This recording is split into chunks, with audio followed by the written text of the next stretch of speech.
Hi friends, welcome to KL coin collection. இன்றைக்கி நம்ம ஒரு லேடர் செட்டு பார்க்க போகிறோம் ஃப்ரெண்ட்ஸ்.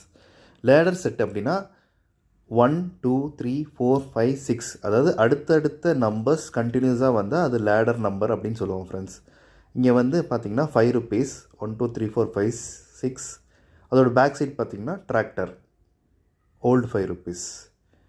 அதுக்கடுத்து 10 rupees same 1 2 3 4 5 6 number. Back side வந்தால் பார்த்தீங்கன்னா எலிஃபண்ட் அண்ட் டைகர் இருக்கும். 20 ருபீஸ் சேம் நம்பர் 1 2 3 4 5 6, அதோட பேக் சைடு ஃப்ரெண்ட்ஸ். அதே மாதிரி 50 ருபீஸ் சேம் சீரியல் நம்பர் 1 2 3 4 5 6. பின்னாடி பார்லிமெண்ட்டு. அதுக்கப்புறம் 100 ருபீஸ் சேம் 1 2 3 4 5 6. இந்த மாதிரி லேடர் செட் யாருக்காவது வேணும்னா கீழே உள்ள வாட்ஸ்அப் நம்பருக்கு மெசேஜ் பண்ணி கேட்டுக்கலாம் ஃப்ரெண்ட்ஸ். தேங்க்யூ.